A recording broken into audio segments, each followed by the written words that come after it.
Hello, everyone. Welcome to the premiere of Strong Women in IT report. Today's report I will run with Małgosia Gryz, the Vice President of Strong Women in IT, and my name is Anita Kijanka. I'm the founder of Strong Women in IT. Today is a very special day for us. Today is a day when we present you the report that we've been working almost a year to present you, to tell you about great women, hardworking women that are with us. And it's hard to imagine, to explain how proud and grateful I am to tell you about our initiative that lasts for the last 5 years. I am so happy that you will be able to learn to meet 250 women that will be in our report, because this year we have our third edition of a report, which had almost 70% growth of nomination of women, edition to edition, which is a huge number. And I really want to thank all the nominated women, all the nominees. So we had 372 nomination, and in this report you will see 251 women. 51 women that are at C-level, managerial, and director and head position in tech companies. They work on global innovations to let us understand and better function when it comes to technology in the world and our business. And I want to congratulate all those wonderful women, because it wasn't easy to be in this report, because you needed to meet the criteria of our report. You needed to fill in the form, the questionnaires that was really deep. Sometimes hard for some of you. Sometimes you wrote us that it was really touching you, because the question force you to think about different angles from your life. And thank you once again. We are really proud that we have you in our report.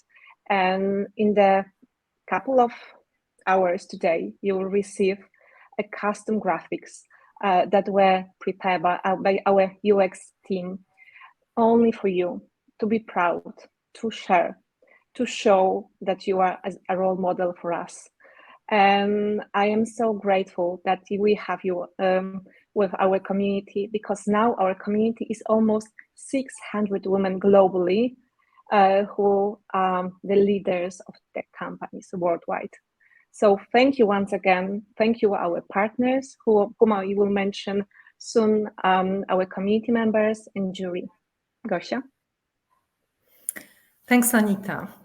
Hello, everyone. I would say good afternoon, good evening, or good morning to our global audiences. We have more than 350 people watching us live right now. We have amazing stories of the women. And I really want to bring here a bit of my personal story today to share with you. Almost 5 years ago, a couple of women, to whom I will be grateful for many, many years, decided to nominate me to the Strong Women in IT 2019. That's how I met Anita. That's how I met the Strong Women in IT, and that's how my journey started. I was already really advanced in the IT world, being for like 16 years here.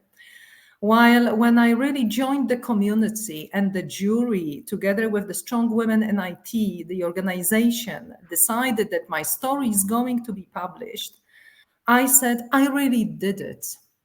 That's my day. And I really want each and every of you to feel that it's your day. When in this 2019, my story was shared with my colleagues within the organization that I was leading, but also outside the organization, I decided to even enhance my personal engagement into unleashing the potential of women. And it was possible thanks to technology, which is really everywhere. I built even stronger women community around me. And today after almost 32 years of working in mainly the corp environment. I am one of the co-shapers of the Strong Women in IT globally. You cannot imagine how proud I am reading your stories. You share your pride. You share your successes. You talk about your passions. You talk about your challenges, but you never hide your doubts, your challenges, your issues. This makes our initiative really unique. We have the ladies coming from Europe, America, Asia, and Africa. Ladies, your stories give power to others. Your stories are so true. I don't recall a moment when I felt more empowered than right now and reading your stories with our global data and analytics team over the past 2.5 months. As mentioned by Anita, we received almost 380 nominations coming from women and men. And I have to share and say that men are also so happy to nominate many of you as their wives, managers, colleagues, friends, sisters. The world is really changing. My story comes in a way that after many years of working in the amazing learning environment, I said, it's a moment for me in my mature age to accelerate with strong women in IT and our amazing partners to accelerate this motion of helping others to grow. Because at the end of the day, this is your day. This is where you really should feel proud and be vocal on your story, on what you achieved. On the other hand, our expectation is that you even enhance, accelerate your journey to help other women to grow, to discover their potential, and to look at you and your case, your story, as the inspiring one for them. Today, we welcome so many women, but we also have men present with us at this inauguration. We see many stories going across. They are different. Each of you is bringing something you need in your story, but there is one common thing for each and every of you. First, you are ready to share your story. Second, you are ready to go out of the box and be proud of your success. Third, you are ready to share also your dilemmas of the current world, and you are ready to complete our really very demanding questionnaire to show us what you stand for. Now, with no further delay, I have a huge honor and a pleasure to welcome here as the keynote speaker, Brigette McInnis-Day, the Chief People Officer of one of the modern technology companies going and growing very fast, the Chief People Officer of the company who started her career in the IT industry many years ago. She started as the industry organization psychologist. She was building for all these years the cultures of inclusion, respect, and equality. She was in one of the key positions in the Google Cloud motion and one of the key leaders of the SAP People Factor. That's a great honor to welcome this amazing woman who really inspired many of us already a number of times, who is serving as the role model in the industry, still staying humble and true to her values. With no further delay, with the inspiring speech as our keynote speaker today globally, Brigette, the floor is yours with your story on your journey in the executive level. Thank you so much and for the invitation and the warm welcome, Anita and Gosha.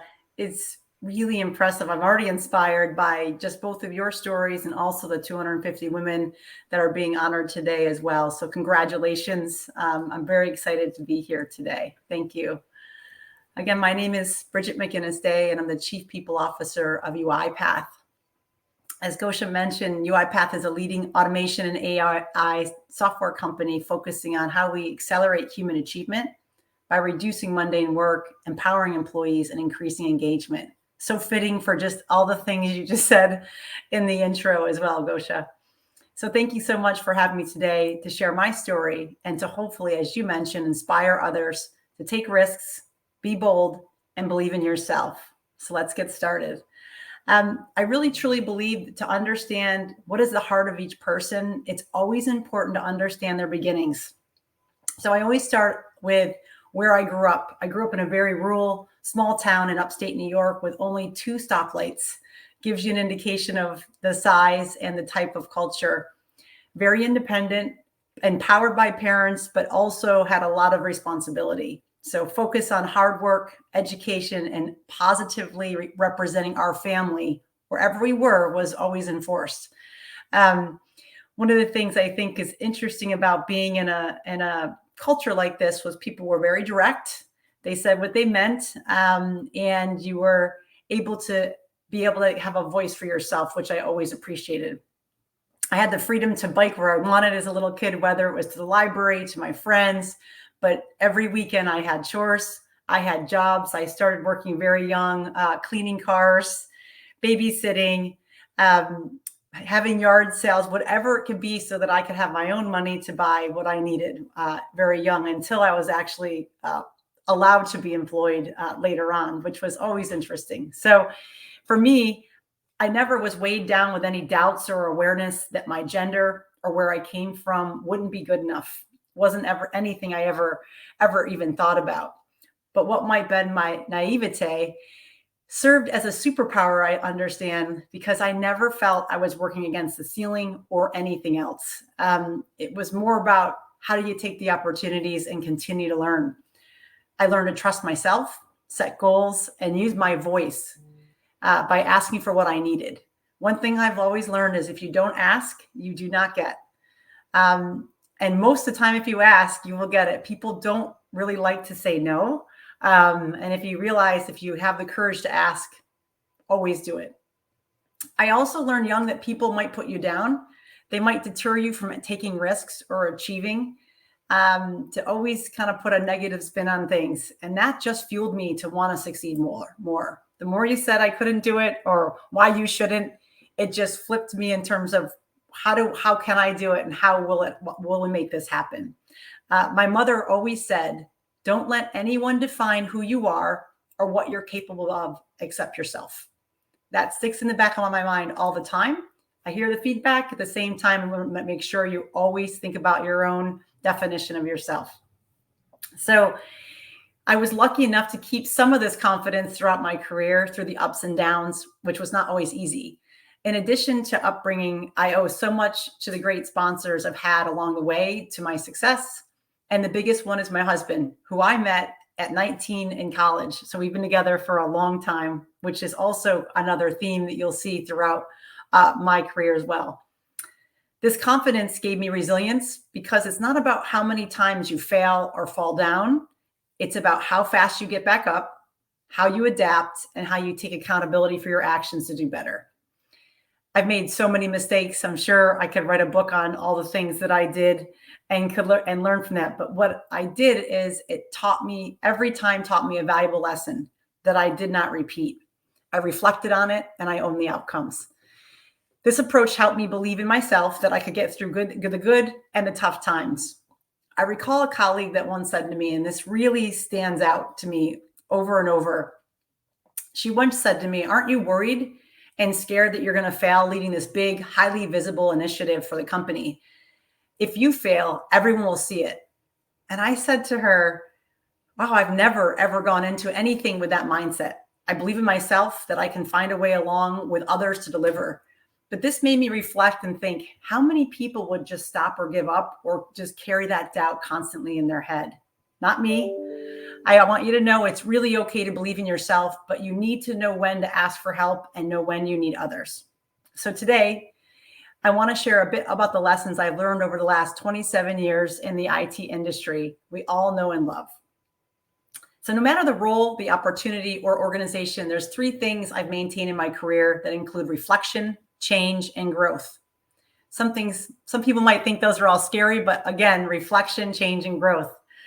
If we start with reflection, at about 15-year-old, I was able to actually get gainfully employed, starting waiting tables, and I did so throughout college. Working in the service industry requires a lot of hustle, offers instant rewards, which I liked, and you can learn so much about human behaviors as you meet people from all walks of life. In retrospect, I think this early working experience planted the seed for my undergraduate studies in psychology and business, and later my master's in organizational psychology, where I love to understand people's motivation and behavior in the workplace. Coming out of graduate school, HR was a natural fit for my interests, and I enjoyed an early career in HR consulting, where I had the opportunity to be exposed to several industries and spent most of my time in the high-tech space during the dot-com boom. Very similar time to what we're experiencing today. I fell in love with tech because it was constantly changing, creating new ways to incentivize people, responding to rapid change and innovation and high growth. I reflect on both my personal and professional life frequently and have special time set aside every month to really ensure I'm aligned with my goals and my interests at work and at home, so I can make tweaks to ensure I know what I want for myself and my family. So no matter what you do, if you reflect on your behaviors and outcomes, you're going to learn something about how to move forward and learn more about yourself. And again, it's not about getting knocked down. It's about how fast you get up. It's also about having the psychological safety to make mistakes. And thanks to leaders and sponsors around you, that can happen. You have to have the people in your corner to push you to adapt and have their support. And this brings me to the next life principle about change. Now, I'd like to talk about change. Change can mean a lot of things to many people. Most people actually freeze with change. One of the things I've learned is that you can be taking risks. You can try out something new. You can be innovating, iterating on your new products. It's all about the change. And throughout my career, what I've found is change has been inevitable. I've discovered it was my reaction to change that gave me direction and excitement. I thrive in change and can easily get bored with the status quo, as many of you who know me know this. Hence my need to challenge complacency, take risks, and seek innovation in all things. My first real job out of graduate school, I had a couple of opportunities and I needed to make a decision. And one of the companies that I was really interested in, I asked if I could spend a day at work to ensure I was a good cultural fit for them and then for me before I could make my decision. I thought this was how it was supposed to be. And the company joked, I was the one interviewing them. And it was that experience that made my decision easy to say yes to this HR consulting firm. And then that's how I moved to Philadelphia on the East Coast. The next big decision was not only about career, but a family and life change that moved us to Germany. At this point, I was 9 months pregnant with our second child, and I accepted a newly created role, which was called HR Strategic Initiatives, which was a global role, quite undefined, but it was an effort to figure out how to continue to help promote and help support my career. And shortly, I was on a plane with my husband, our 3.5-year-old daughter, and our 5-month-old son on a journey that would change our lives for the better. This opportunity led to a chief of staff role for the first female HR board member at SAP, and we remained in Germany almost about 4 years. Everyone said it was the wrong thing to do. Everyone says you have a young family, we don't speak the language, what will your husband do? Instead of fearing the change and what it meant for me and our young family, I said yes. Why not? My husband has said we're all in. With huge credit due to my husband's support, my sponsors and mentors and parents, this would be an amazing experience. That role was a catalyst for my career. I stayed true to myself and my principles, even though I didn't even know exactly what I'd be doing at the beginning of this newly created role. But what I learned was this one is an experience of a lifetime. We grew as a family. Our children had the opportunity to experience different languages, cultures, and I wanted the chance to be a global executive in another part of the world. This is how I got my inspiration to promote a people-first leadership globally by learning from other cultures, people, and countries. Again, to grow, you need to believe in yourself, take some risks, build sponsorship, and make the most out of every opportunity. They're never perfect. They're never exactly defined as they come up, but it's what you make of it. If I had listened to all that negative advice, had been afraid of the change, I wouldn't have grown, nor would I be here today. The more I reflect on how I navigated change, the more I recognize the power of change, plus reflection as a formula for personal and professional growth.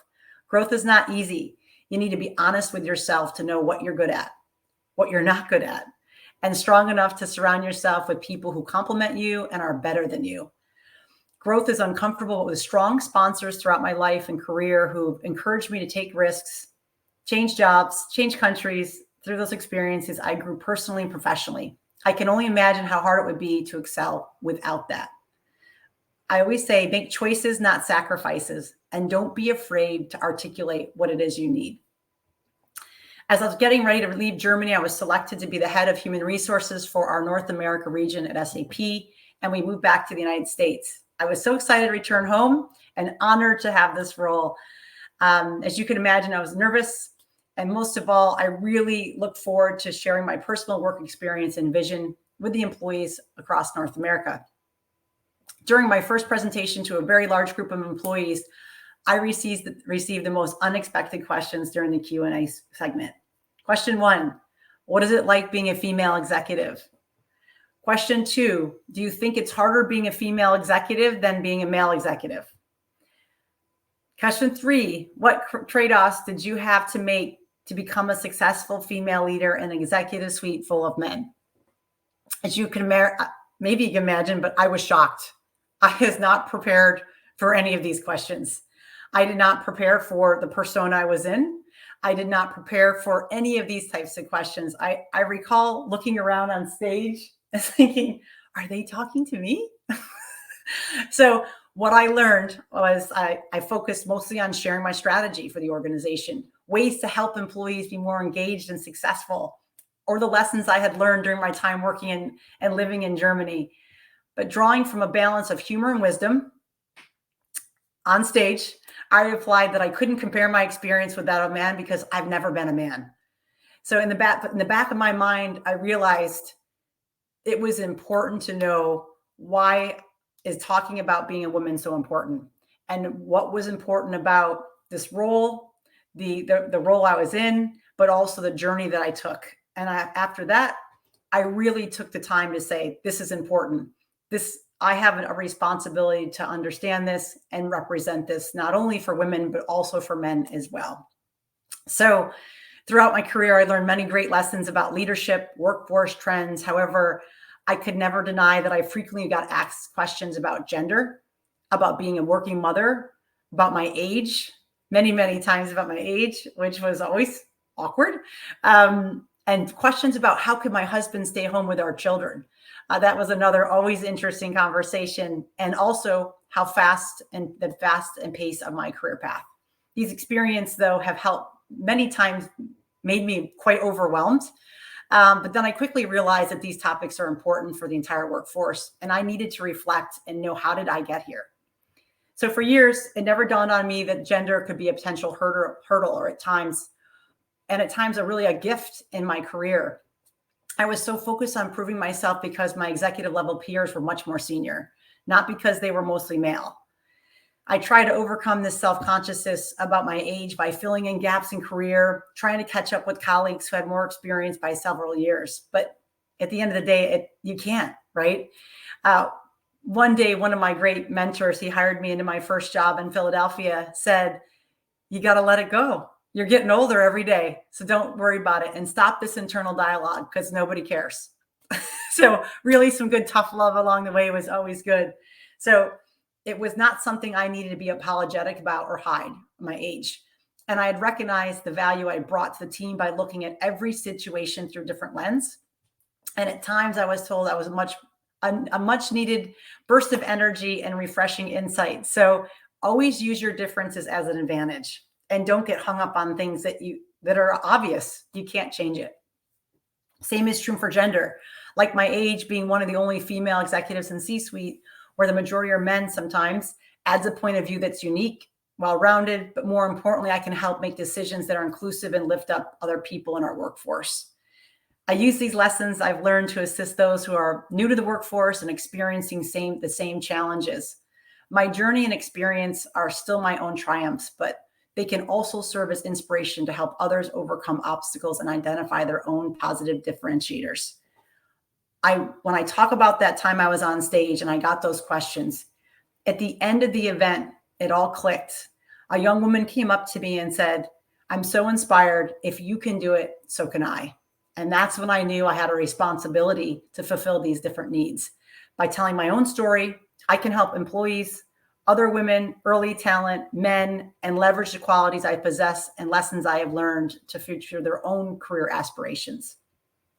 The next big question I always get is, how do you do it all? Well, big secret, I can't do it all.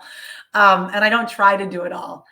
I know what I need. I prioritize. I'm not apologetic about decisions on how I use my time. And some life hacks I always use are exercise. I exercise a lot, healthy eating, using technology, and most importantly, having fun. That's really important to make sure you're laughing a lot. As leaders, we often are experienced in establishing and articulating priorities for our business. But that logic isn't always applied in the same way to our personal lives. As a working mother, and wife, I try to approach my personal life the same way I approach my career. At some point, I was trying to be everything to everyone. The mom who attended the sports games, attended every extended family event. You know how many there are. The leader who never missed an event or a trip. But I quickly find that when you set unrealistic expectations for yourself, you really can't be present in the moment, and you're quite honestly exhausted. Traveling around the world globally for 20 years, trying to make it all work, and some things have to give. So just in business, we prioritize our personal life, and that is really key, whether it's family, career, or building in personal time in my schedule. I try to be very clear with myself on what are the 3 to 4 priorities, what they are and why, every single week. And once you have your North Star, it's much easier to articulate the priorities with colleagues and with family. I remember the first time I took a clear line on what was important to my family and my career during an interview for an exciting role. I was worried about the limitations it might create, but my transparency helped me build a fast connection with my new boss of respect and support, and opened up a huge next step in my career. I clearly stated I needed to move back to the United States. My children we've been out of the country for 4 years, and I needed to do something, and it completely opened up a new type of career for me. So having those contracting conversations with your children and husband also help, where where do they want or need me most, so I can fulfill what they want, not what I think they need. So you're constantly reevaluating. Now, here's the most fun question I got to really reshape also my own presence in my career. My 4-year-old daughter, Madeline, one day we were in Germany. She looks up at me and she says, "Mommy, I'm the only fancy one in this family." So it's me, my husband, and our little boy, and her. And I said, "Well, what do you mean?" She says, "You dress like a man. You wear pantsuits. They're black, they're gray, and they're navy." And I thought, oh my.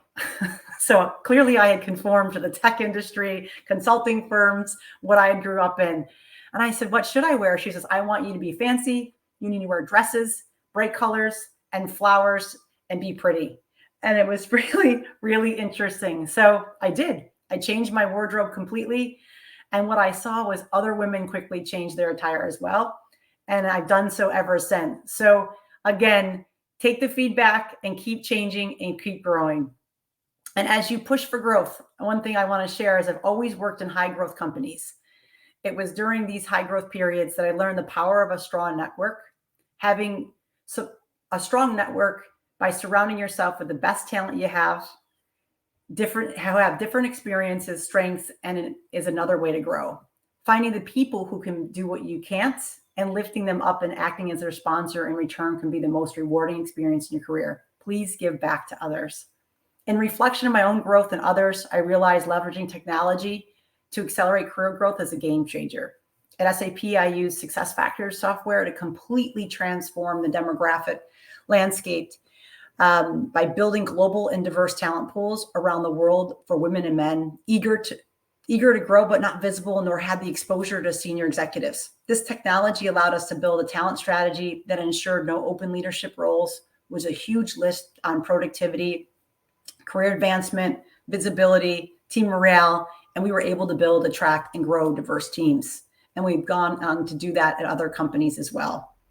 I've seen this firsthand, how increasing representation and inclusion in all leadership levels can shape the culture of a workplace and the work that is required for that cultural shift to take place. Women leaders play a special role in driving that cultural shift to elevate other women, very, very, very important. Mentor each other and bring each other's voices to the table, particularly women of color, LGBTQ+, and non-binary individuals whose access to equality in the workplace can prove even more challenging. Women can be powerful allies for each other at work. When we celebrate and advocate for each other, we're all lifted, and our organizations and societies and world are better for it. I've been able to use technology, including UiPath's automation tools, including our recruiting, onboarding, recognition, and mentoring automation to be able to support women publicly with recognition and by mentoring as well. Please know you cannot do this alone. You must articulate the business need and ask for help. Coming into UiPath, they were launching a Women in Automation employee network group to create a community for women internally and externally for their customers. This group enabled me to provide mentorship for young female employees, as well as sponsor connections that I've met at different stages of my career and our customers. I'm proud to say Women in Automation continues to expand its members globally, is shaping our leader, and is shaping our future generations of women in technology. Leveraging technology, especially automation and AI, will only help us move forward to support our vision to enable automation across all knowledge work to accelerate human achievement. When you think about solving big world topics, go bold to break what's there and use technology to deliver that change. So for me, when I think about keys to success, I think about this. If you're not reflecting, you're probably not changing. And if you're not changing, you're not growing. So don't be afraid of growth. Take risks, challenge the naysayers, take ambitious leaps of faith, and growth is what can land you the most rewarding experience of your career. Remember to reflect every once in a while, take a risk and try something new, know your priorities, push yourself out of your comfort zones to achieve the goals you've set in your life to keep you grounded and deliver big. You may find yourself out of that 2-stoplight town in upstate New York, leading a global world with employees in dozens of countries. So thank you for your time today, and remember to reflect, change, and grow. And most importantly, again, congratulations to all 250 women for your incredible contributions to IT and technology and to women's success. You should be very proud of your accomplishments. A big call out to Andrada Kovaci and Ludmila Charton, our UiPath winners. Thank you very much for having me today. It's been an honor. And I want to hand it over to you now, Anita. Thank you. Brigitte, thank you once again for your speech. I have a list of points that I take out of this your presentation, but reflection, change, and growth are so strong, are so powerful words and description from your life. I think I need to once again watch your presentation to take as much as I can, and I see that lots of women can relate.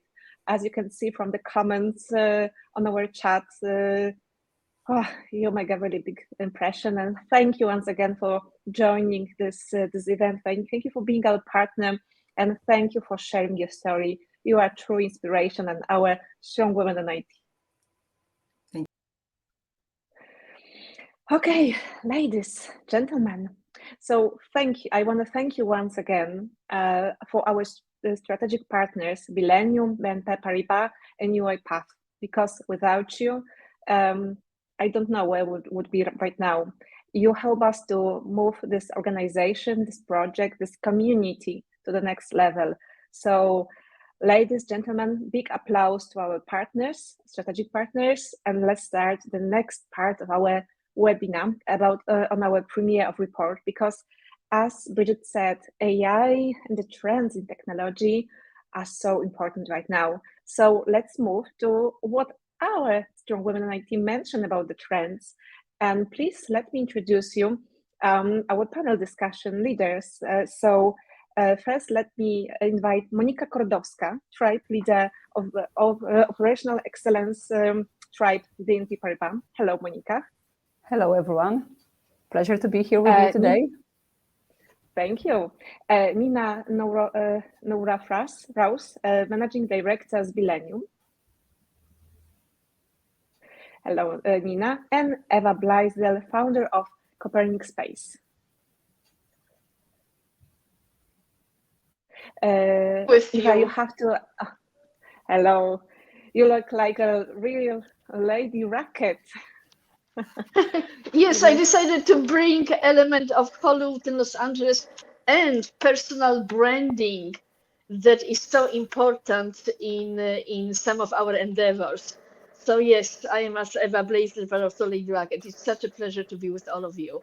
Thank you, Anita, for inviting me, and thank you to your sponsors. Great job. Monika, Nina, Lady Rocket, or Eva Blaisdell, could you tell just one sentence about you? What are you doing before we will move to the panel discussion, business and technology trends through the eyes of strong women in IT? So Monika, can you start? Can you tell us one or two sentences about your work? What are you doing? Thank you so much once again. Hello to everyone. It's a pleasure to be here. It's an honor to be the partner of the Strong Women in IT. In my daily work in banking, I'm responsible for the transformation of operations area. So we incorporate new technologies, but as well as the process look into the banking life. And from my passion, I'm as well the very passionate person about embracing the women growth. So I took a lot of inspirations for myself as well from the previous speech of Brigette. So thanks for that. So it's really deep in my heart to be here today with you. Thank you, Monika. Nina, please tell us more about your work.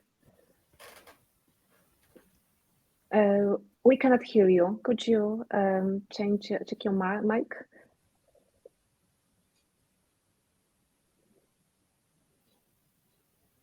No, so maybe please check once again your mic, and we will move to Eva right now. So Eva, can you tell us more about what are you doing, why the space is so close to you? Yes, thank you, Anita. I am a co-founder of Copernic Space and several other ventures. I am very proud founder of the Lady Rocket Foundation. Copernic Space brings together epicenter and dramatic development of IT technologies. We are the first financial institution that enables financial transactions addressing space economy. By that, we also take a leadership position in integrating with the space economy as diverse areas that do not look like directly connected to space, like art, fashion, and entertainment. We are using blockchain technology, Web3, Polygon, and our results manifest themselves in a digital world. But also I brought an example of Phygital, which is an example of the IT technology. This is a digital physical representation of the digital asset, which is going to go on SpaceX to the moon to create a new financial value and also a philanthropic one. I have a lifelong background in IT, and speaking of Poland, and Anita knows it, I used to be a general manager of HP Compaq in Poland for about 8 years, long time ago. And I am passionate about Eva, IT. I need to interrupt you. I'm sorry, I need to interrupt you because Nina is back. Nina, she's back. Okay. Yeah, but no, we cannot hear you once again. Oh. So maybe try to change the device you are connected, and we will try to start our conversation. And I hope you will back soon.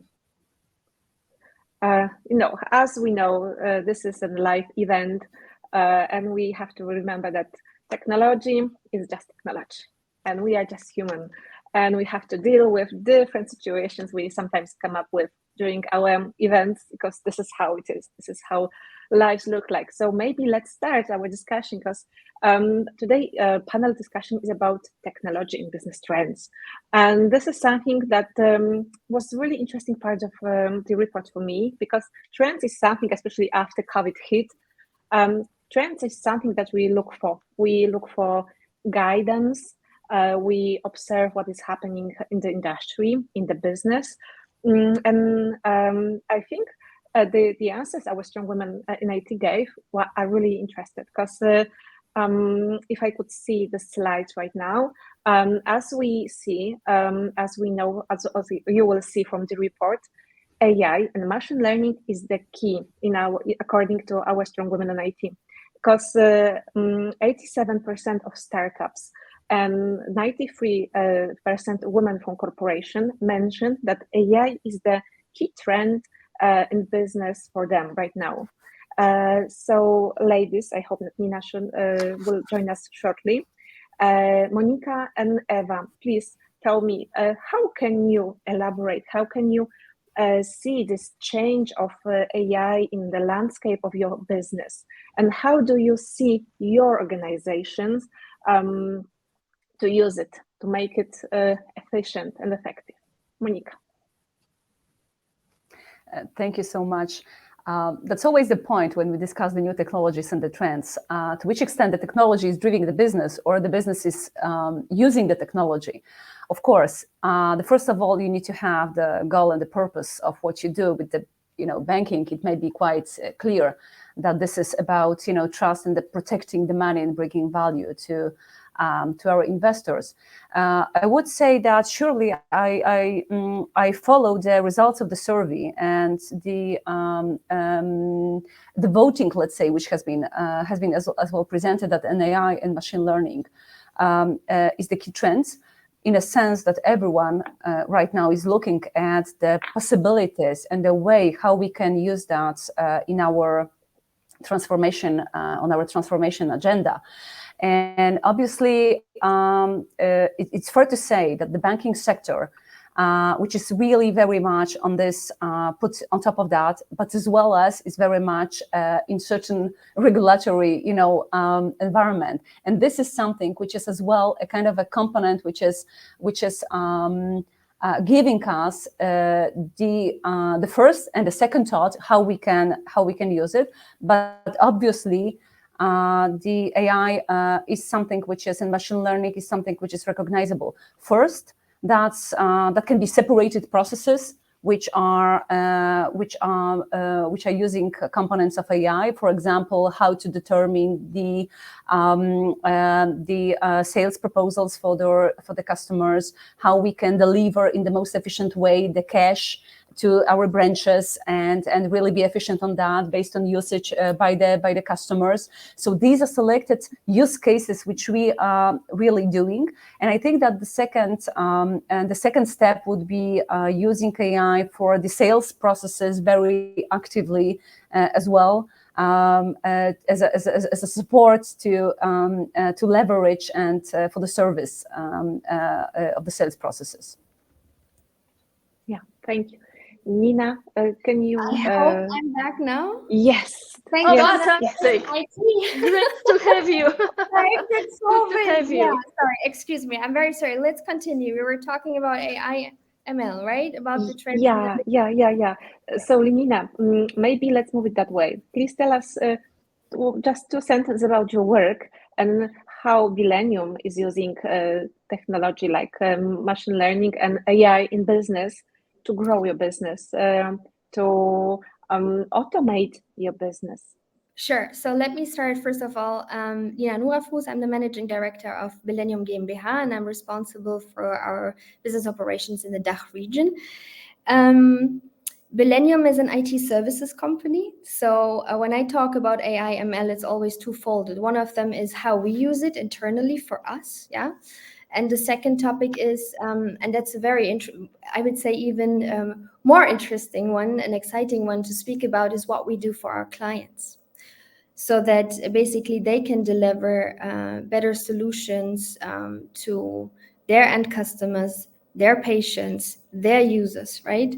So we internally obviously use AI tools on our daily business. Let's give an example of software development or testing, test management. We use it wisely for making decisions internally, right? But we also use it, as I said, externally for our clients when we, for example, want to make patients' life better. And we have developed tools that help detecting cancer and make suggestions about therapies in that area.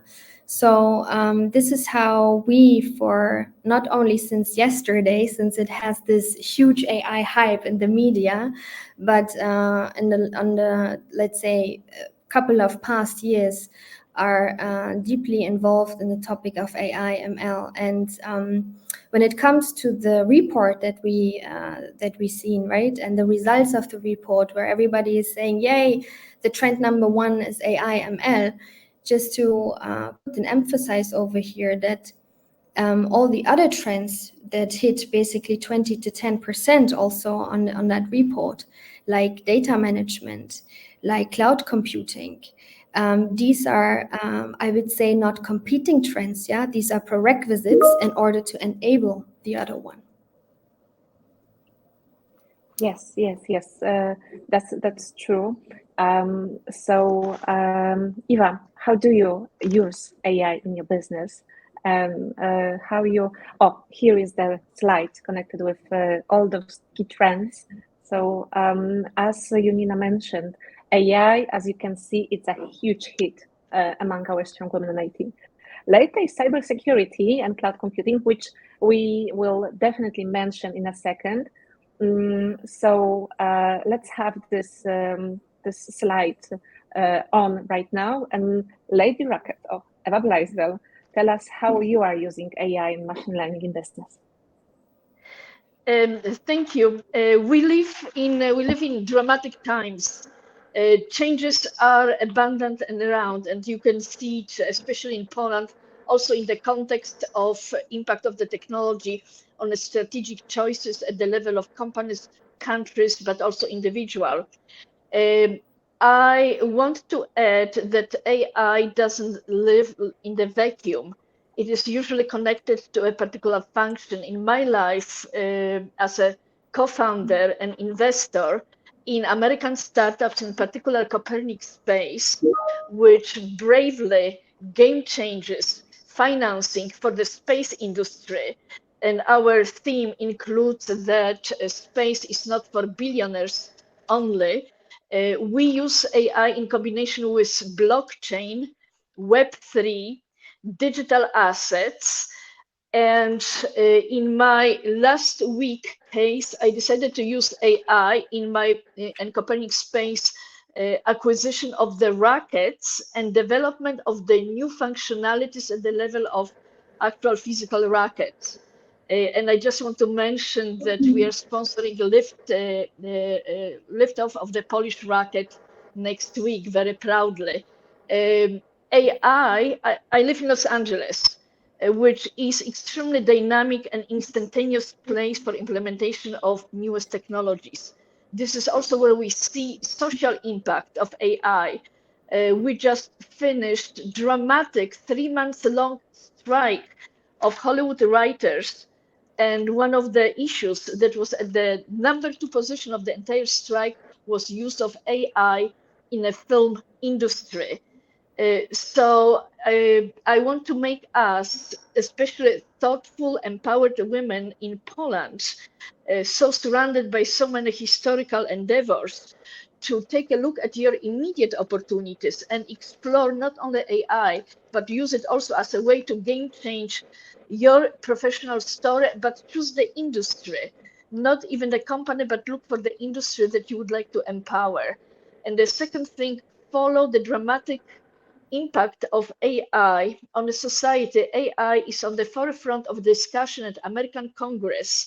Elon Musk just started a new AI company because of the moral and ethical implications of AI. So use it. Stop for a second. Let's talk for a second, because you started talking about some negative effects of AI, and I wanted to mention and talk about what Nina started, so that's cybersecurity, and so our safety online, our safety of our data, money, personal pictures, information. Not we as a women and as our strong women in IT don't put so strong effort on it, or maybe I should ask the question in the other way. They see that AI is so rapidly taking our business that they forgot about cybersecurity. I am really interested, Monika, how you as a bank see the cybersecurity, let's say, low interest in. If you compare this report answers, how do you see these questions? How do you see your role? Because I see your role as a bank to educate even so well-educated, organized women about the cybersecurity risk. Yeah, for me, the cybersecurity equals trust. From the banking perspective, this is how it is. So actually, there is no other, the best synonym for the cybersecurity in the banking system is just to get trust of the customer. And actually, when I looked at the results of the survey, for me, the fact that cybersecurity is on the second position, really significantly lower, it means that for certain, mindset and the businesses, this is business as usual. Being really taking care of this, or just implementing the best cybersecurity measures. This is about protecting what the customer entrusts with us. This is about that, and this is actually in certain businesses just the business as usual for a long time. So actually, it doesn't surprise me so much. I would say this is absolutely valid point, and this is absolutely critical. But this is not something I would really myself as well put in the first place at this point. So that's my comment to that element. Yeah, because sometimes I think that we have something like wishful thinking that it won't happen to us. Yeah, definitely, and of course. Sorry, Nina, because I felt that you, just wanted to say that the role of the institutions, not just banking, but as well NGOs and fintech, is really important to educate the customers, and the role is taking the measures, but as well explaining the risks behind that, because and of course we are protecting money, but we are protecting the data, we are protecting all other information the customer entrusts to the institution, regardless of whether this is the bank or some other business. Yeah, thank you. So Nina, how do you see this cybersecurity, let's say, place in this report? Well, I mean, we're talking here about statistics, right? And let's be fair. The question was, what is the trend? Yeah. And obviously right now, because of generative AI, it has a hype. It has a huge hype, and definitively it's also a revolutionary technology. So I would say that this is why it scored so high. And on the other hand, if you think about cybersecurity, which is, if I'm allowed to say it, not such a super sexy topic, sorry, it obviously is not ranked so high, but nevertheless, it's a foundational necessity. Yeah, because everybody wants to have it. Everybody is assuming probably it's there, like, yeah, misty, cloudy, but it's there and it exists. And I agree with Monika, absolutely. If you think about the topic of trust is not always visible. Trust is something that is happening somewhere in the background. So I guess that this is also the case of cybersecurity.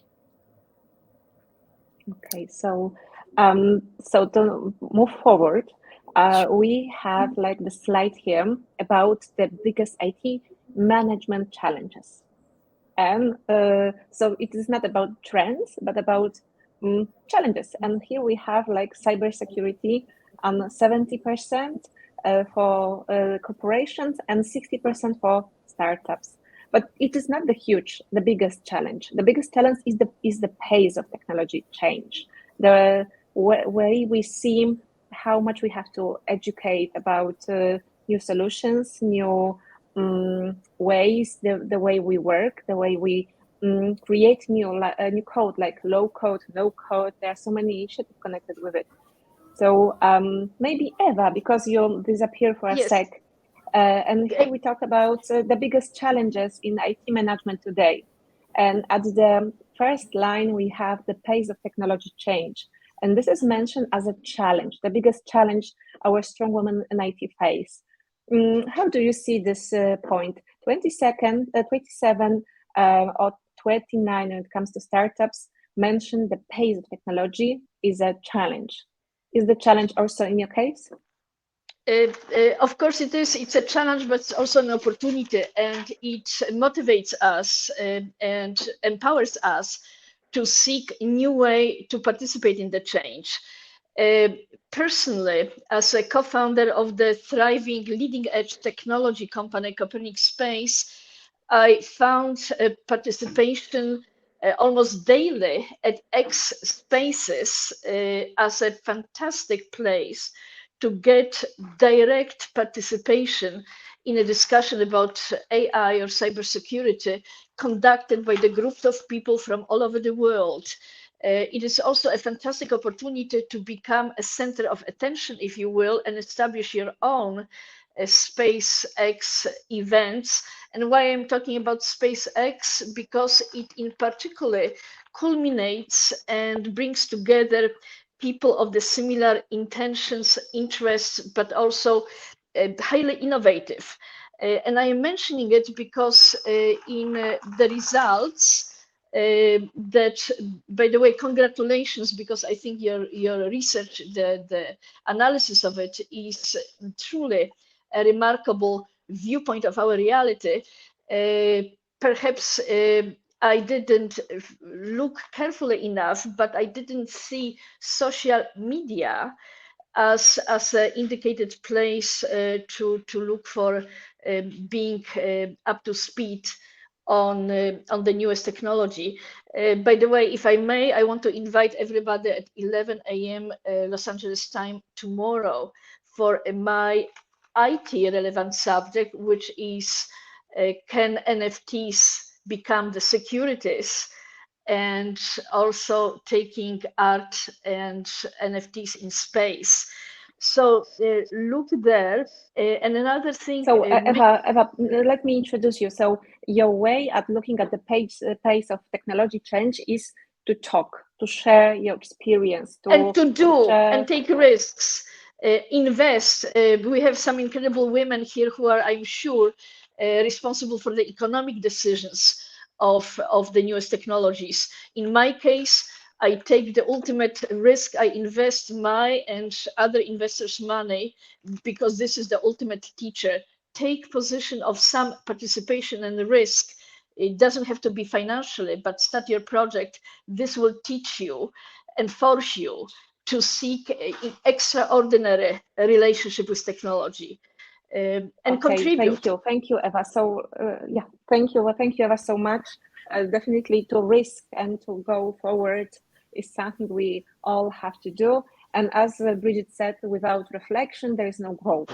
So Monika, what is your reflections? What's your reflections connected with the technology pace and how you are keeping up with the technology development? Because there are so many changes in EU law connected to digital money and fintech. So let us share your point of view here. Yeah, making the bridge to the previous speech of our keynote, Brigette, is very, very good point at this moment, because this is really about reflection, changing and growing. I think that it is very, very valid to say that really the biggest concern may be the pace of technology change. It doesn't matter whether this is for corporate or for the startups. I think that, this is about very, very simple human feeling that we don't want to stay behind. We just don't want to be intellectual losers, let's say, and we want to follow what's going on in the world. And this is about that. That's why this kind of challenge is really the number one here, because the rapid changes are so visible, so day by day, and actually those people who are working in or just being involved in corporate or in startups, and we are doing some projects, any other initiatives, we know how much time it takes really to make them. It's really, we know how much does it take to really modernize or transform some part of our operations or some part of our support processes or whatever other. And we don't want to, one day come to work and see that, wow, that was for nothing because everything is changed. So this worry is really, we want to be up to the, situation. And this is all about, so I share this actually personally as well, being the person working in the corporate and responsible for, delivering the transformation. This is as well my worry. So I confirm that this is it. But to reflect and to embrace and to learn, that's continuous, learning and but once you make a decision, once you prioritize, this is as Nina said, once you prioritize, you really have to just follow. You just keep with that, with those which you plan. Thank you. So Nina, how you are keeping up with the technology pace, the technology development? Because I can imagine that you work with so many clients, and you have to learn about so many different industries.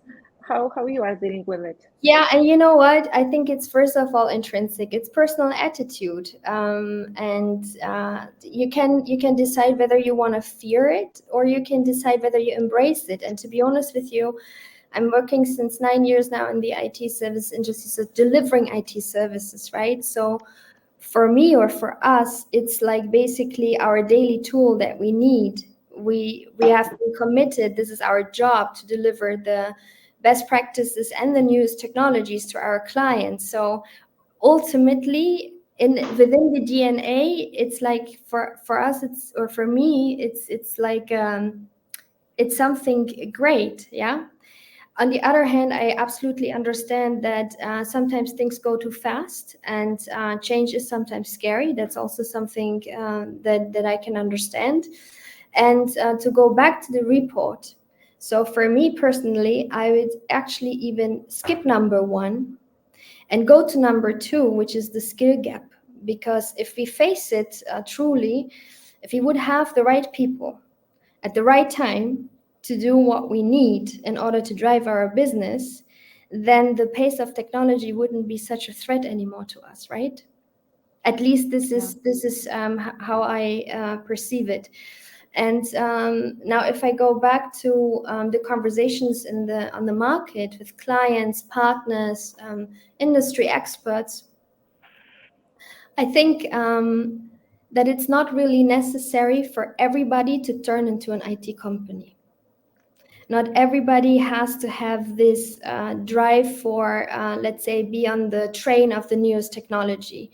I think it's necessary that businesses focus on their core business and understand how to leverage technology by using people or going hand in hand with partners who are familiar with IT and best practices.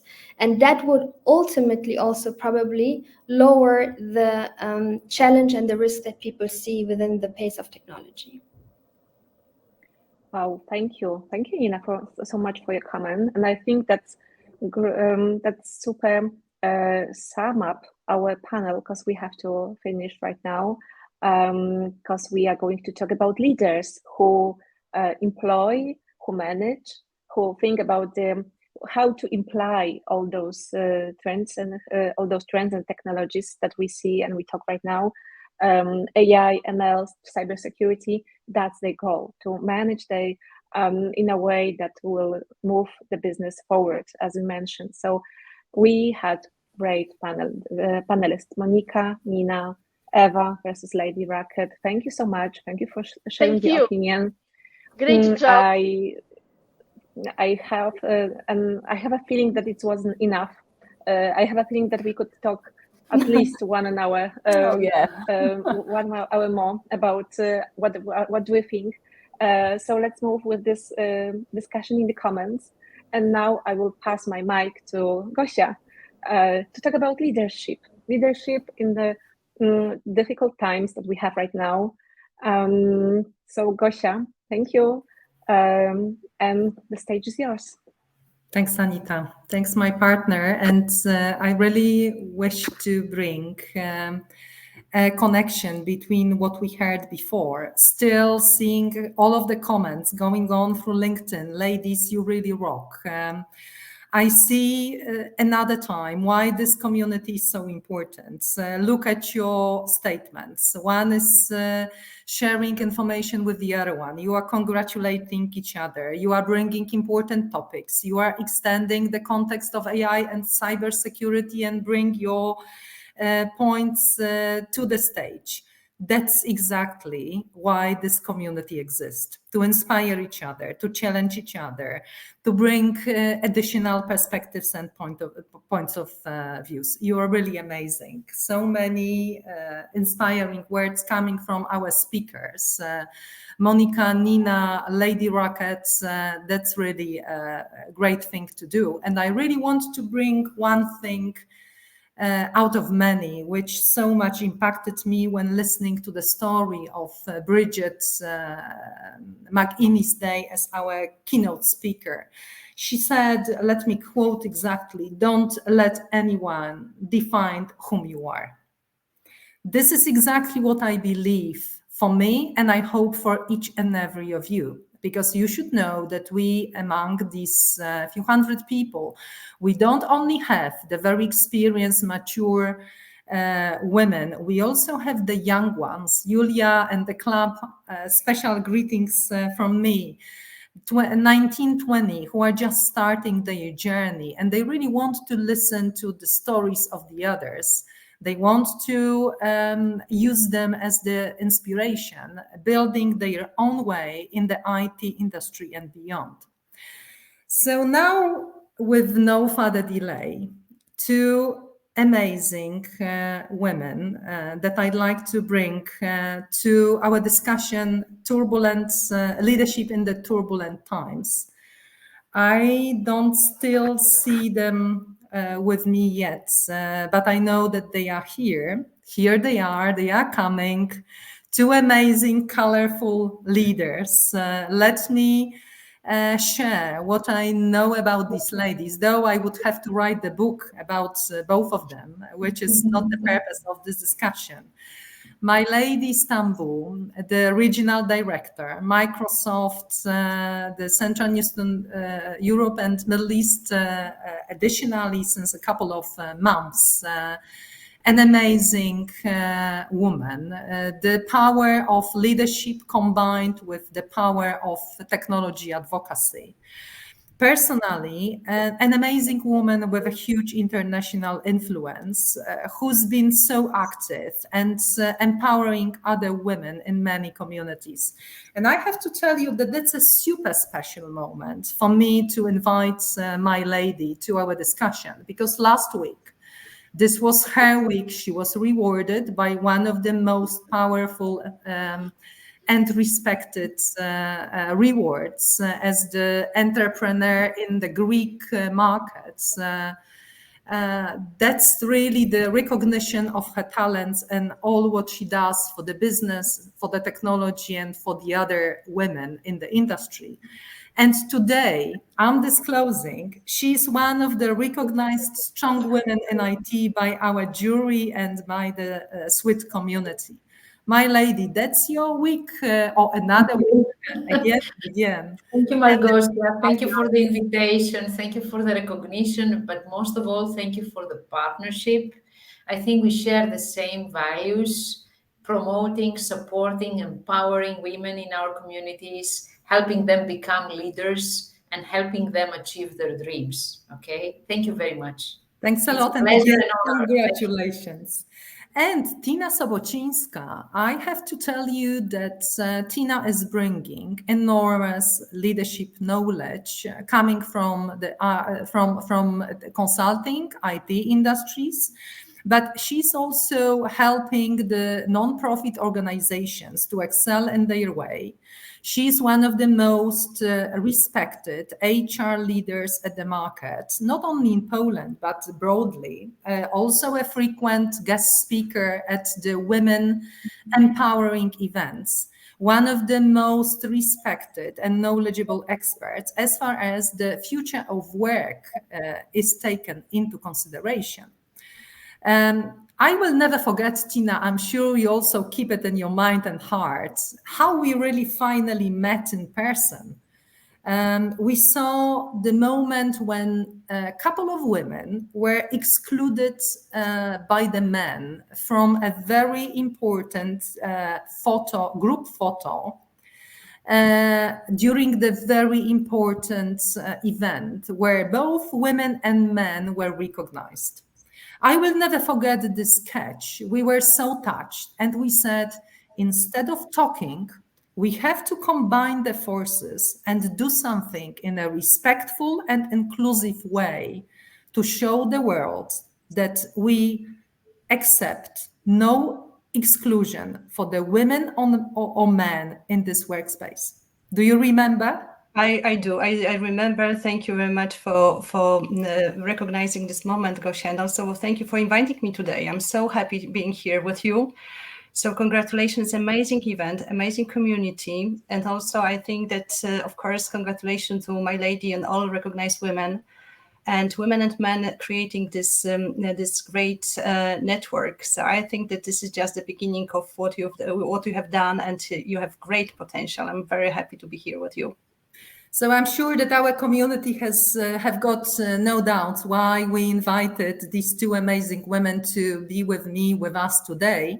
And now our discussion really starts. The topic is valid for these times. As mentioned by Eva Blaisdell, Lady Rocket, in the previous panel, we are living in the really super turbulent times. From every angle, human factor, war over our border, global turbulences, economic crisis, human rights crises in different contexts. We also see that in these turbulent times, there are some talents that you as the leaders, working with leaders globally, might really take and recognize as the critical ones for these times, to give the people the reason to believe, to give them the wings to fly high, but also to give them an opportunity to express if they really need this. So, my lady, the question for you first, but I also want to listen to Tina's story here. That's such a valid topic for the strong women in IT and overall for the leaders. What talents do you believe are critical for the leaders to live and be successful in these turbulent times? Well, Malgosia, you just mentioned a few of the recent crises we have faced. I think over the past 3 years, we've seen so many challenges. You know, it was such a packed time with a lot of challenges, whether healthcare challenges, geopolitical challenges, energy crisis, sustainability and climate crisis. So many challenges happening at the same time, which makes the business environment really tough to navigate for the leaders. It makes an environment where you have a lot of uncertainty, a lot of unclarity, and a lot of anxiety at the same time, okay? So if you are a leader that you are, helping your team to navigate this period, I think if I look at it, the first thing you need to have is a clear strategy and a clear vision and a mission, okay? Companies and leaders who have a clear vision about the future of their business, about the future of their team as well. If we talk about micro leaders or working on a special team, you need to have a vision. You need to have clear strategy. You need to really define with clarity for your team that this is the goal. Okay, the goal is super important. And the goal needs to be part of the whole communication. Okay, you should not confuse people communicating here and there, different stuff, but keep stuck, let's say, keep connected to the clear vision, keep connected to the goal. I think these should be aligned, they should be consistent. The other thing is having also a lot of, I would say, what we talk about inclusiveness, okay?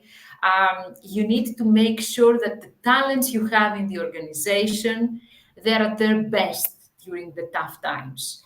So making space for people to really bring forward their skills, their capabilities, their ideas, okay? Giving them the space to express their ideas, giving them the space to be listened to, giving them the space to contribute to the overall goal, beyond like, corporate standardization, etc., but creating that space where everybody bring their best self and their best talent to support the goal of the team or the organization.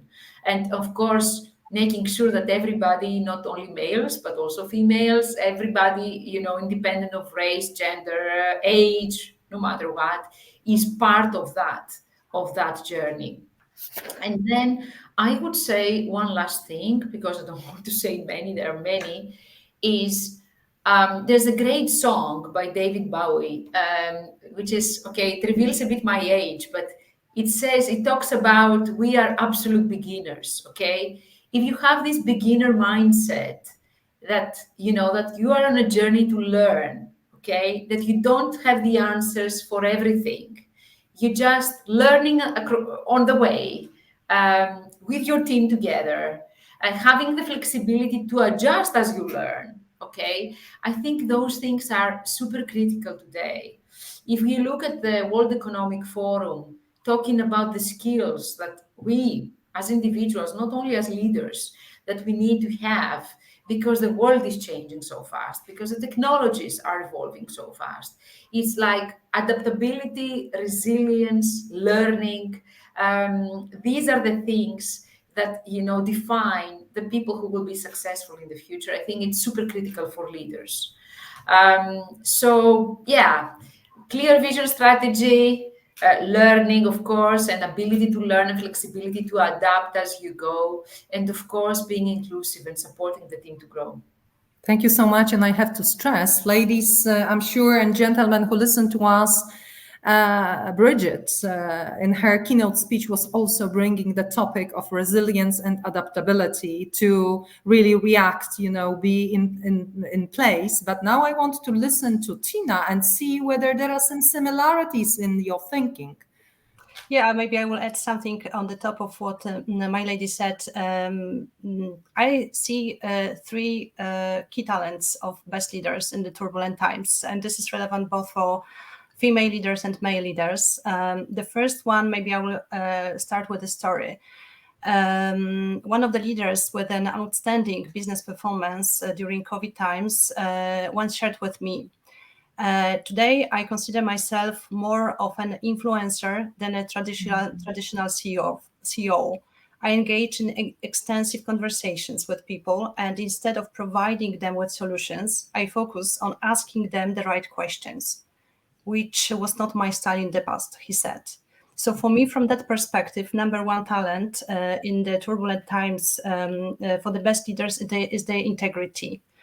So I understand that they really put trust in their team members. They really listen to people, and they have the self-confidence to adapt their leadership style in line with their values and personal qualities as response to the needs of our times and also new generations.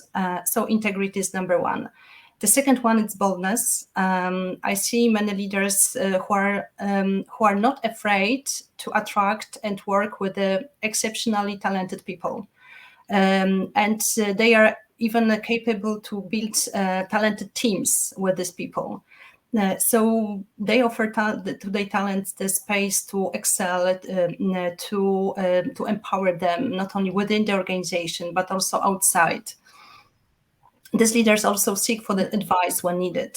One of the leaders told me that how he implemented a 6-hour day work model in his organization. He just said to his team, let's test it, but I don't know how. And the team did this work successfully. So this is about boldness. And the third talent, it's a growth mindset. I know that we are talking a lot about growth mindset, but I think that in reality, this is true, let's say, talent to see opportunities when we can, opportunities, not threats, when we have, when we face changes, when we face challenges, when we face difficulties. And this is also the talent to really create optimism, even if in the most difficult moment, and share the vision of the future with people and inspire them how to do the same with their teams. So this is about growth mindset. And also for me, leaders with growth mindset has this talent to accept and admit their mistakes. I moderated a very amazing sessions, fuck up learning sessions with female leaders, very successful leaders. For many, they are role models, and we've heard very, very true stories about their ups and downs. And for me, this format was not only a kind of great experience, eye-opener, but it also the moment when we felt that we respect those ladies even more, knowing their stories about failures than before. Thank you, Tina, so much. And I want to really bring this context here, because the 250 women who are recognized globally within the Strong Women in IT 2023, and again, my lady, one of them, they were brave and bold enough to express also what's bothering them. They were not hiding, you know, they were not saying that everything is so brilliant. They are aware enough to say, yes, this is my success, but they were not hiding at all their challenges, their issues, their pains. And by the way, wherever we are, whether it's Europe, it's America, it's Asia, or Africa, we have the same challenges, and ladies are vocal, naming them in a proper way. So I'm so grateful to you that you take this context of success, yes, being proud, yes, being bold, yes, but also being brave to name what's bothering me, what's my fear. I think two of you are bringing this key context of, my lady calls it connection and transparency. You, Tina, name it integrity. For me, this is one bucket. For me, this is so critical that within this integrity, we act together and we are not hiding between the employee, just in front of the employees, stating that everything is brilliant, right? We are the superpower women, the superpower men. We don't need you. We know how to act. That's so important, which is coming from both of you and your experience. So having said that, as both of you brought this critical topic, I really wish to hear from you. Tina, you brought this aspect of the growth mindset, right? Which is indeed used often. So now, Tina, I would start with you and ask my lady to look at it also. So what concepts or ideas do you see the best leaders use or demonstrate to combine this growth mindsets, the target realization, or even going beyond the targets with the human touch? Yeah, you work with them on a daily basis. How does it really work through your eyes? Yeah, I will start with what my lady mentioned, diversity, inclusion, and equity. I believe that this is so important to build a truly inclusive environment and culture to boost people and business growth. And I believe that we female leaders really understand how to do it, because we are still one of the underrepresented group of employees. So we know how to make different voices heard. And also we know how to really invite and integrate different underrepresented groups of hidden talents. So for me, when we do it in the best possible way, and a very authentic way, so we can really have great talents on board. The second thing, it's about giving us the space for discussing our values. So create the space and dedicate time to have meaningful conversations within our teams. To spend time during town hall meetings, not only to discuss about business performance or market context, which is extremely important for people to understand where we are, what we can anticipate in the unknown future, how company prepare for the future. But on the top of that, we really need to have meaningful conversations with people about vision, about strategy, about values, about topics that matter to our team members.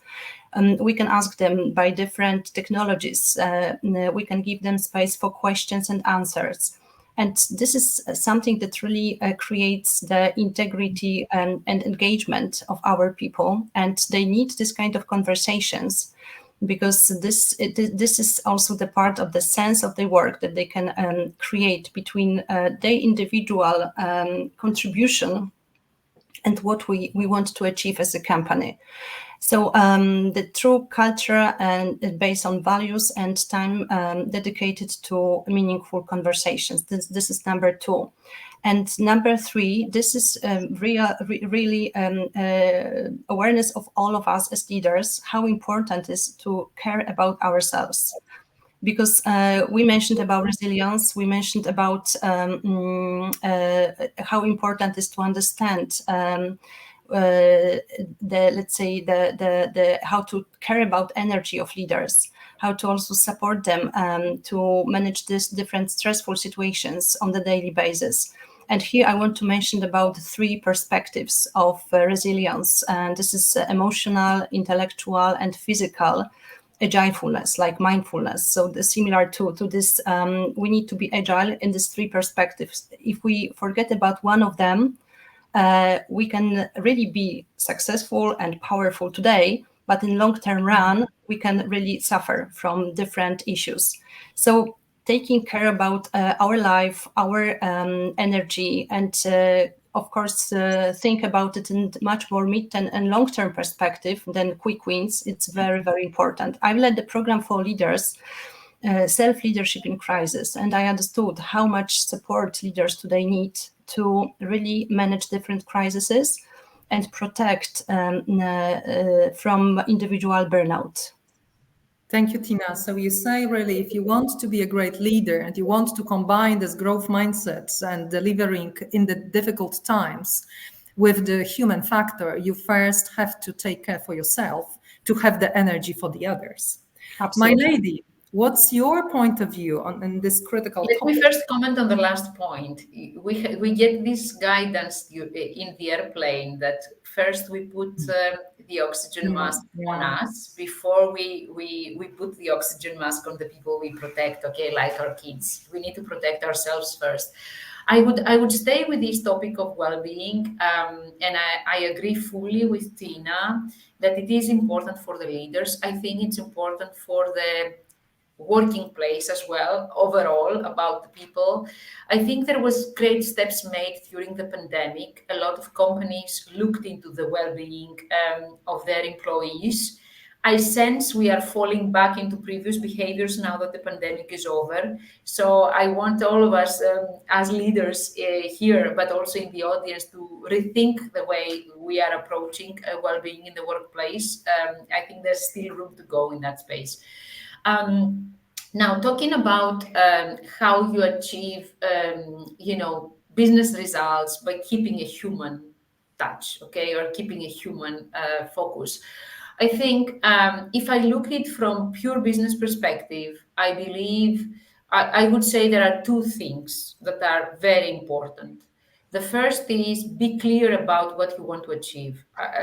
Having clear goals goals that are realistic but aspirational at the same time, because you need the aspiration. You're a business, you want to go the extra mile, but still you need also to have your feet on the ground, that the waters we are now swimming are not the waters we used to swim 3 years back. Okay, so setting realistic aspirational targets and then make it everyone's job. Okay, pull the team together, show them what success looks like in these troubled waters, in this realistic target, how they can also be part of that, not just push those targets to them, but make them own them, inspire them to own the business outcome. Okay, make them part of the solution, not give them a problem they need to solve, but make them part of the solution. This is very inclusive. This is also a great moment for a team. Okay. So actually, ladies, I'm sorry for the interruption. You speak the same language, even if you name it differently, because Tina is naming this meaningful conversations, and you, my lady, bring the topic of getting engaged, right? Bringing the people to this important conversation. First, you have to know what you want, and then you engage the people through the meaningful conversation and ideation meetings to make it happen. Yes. And to add to Tina's point on the core values, I fully agree that we all need to have this conversation on our core values. I would add that the leader should be the role model of those values. Okay. In times of challenge, people look at the leader to get inspired from, to get, to copy the behavior. So we have a responsibility here to be the real life role models of how these values are in practice. And I think a lot of leaders miss that point from time to time when the anxiety kicks in, when the pressure from the shareholders kicks in. They forget this that they are a paradigm. They are, the beacon, okay, that could help the team find their way in the dark. Yeah, so when there is a miss between the speak and act, people rather don't buy your leadership, right? Exactly. So, my lady, I won't let you go, and don't worry, we are going slowly to the end, but there are still 2 questions which I want to ask, one to each of you. The first one to my lady, you are the advocate of the technology. You are leading in the international technology space of the very strong company. So how could technology help our strong women in IT to be recognized and to manage the business even more efficiently? What would be your one advice for our amazing 250 women and beyond to be successful? First of all, I want to say, and I want to give a bit of inspiration to your audience, technology today is the land of opportunity. Okay, let me put it in plain words. It's a business, it's an industry that is growing rapidly.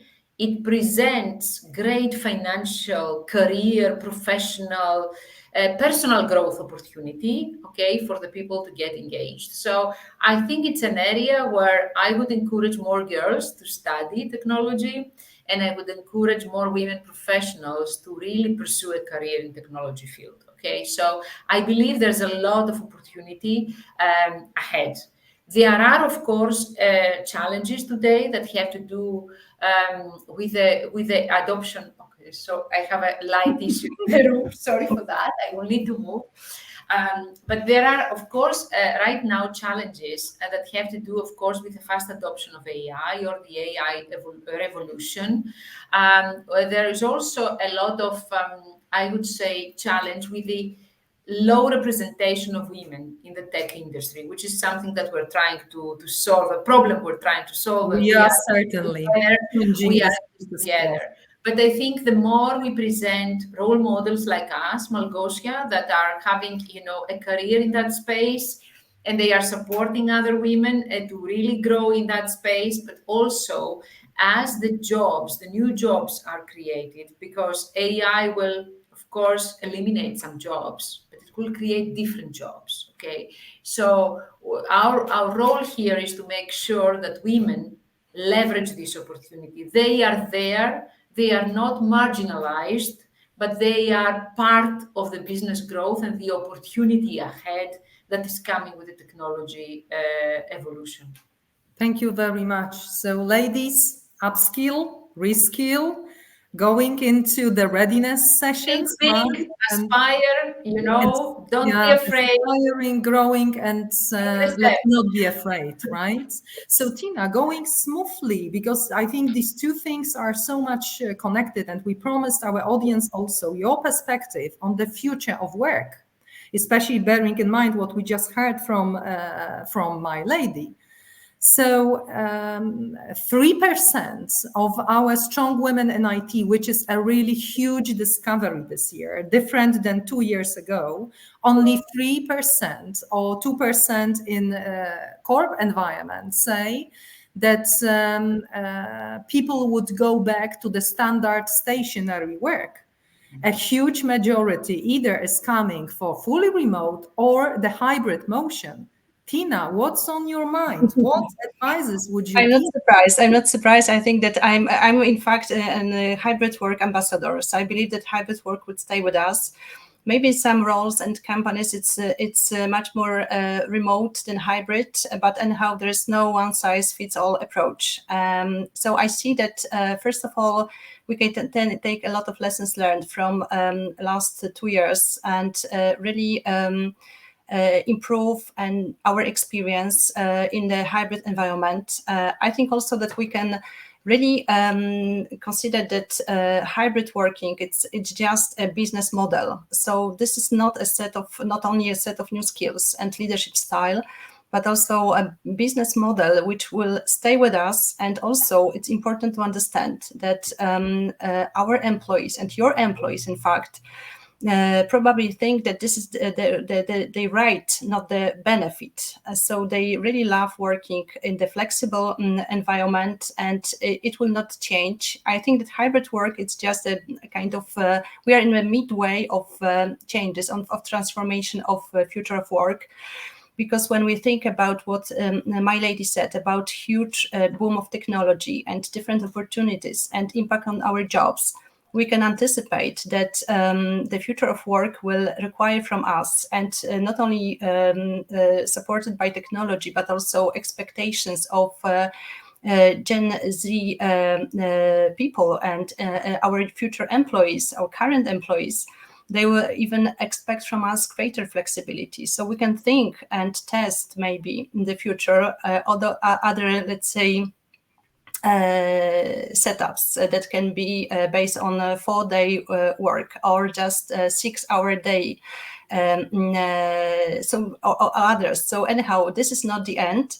And what I can say, we can really now invest in our skill set and mindset to be very efficient, productive in the hybrid environment.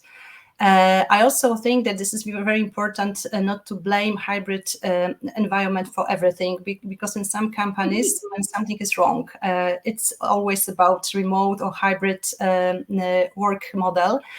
So just I advise to think about other elements that we can improve, including leadership style, culture of the company, communication, efficiency of meetings, etc. So think about the future and master our hybrid or remote experience, and be prepared for next steps of flexibility in the workplaces.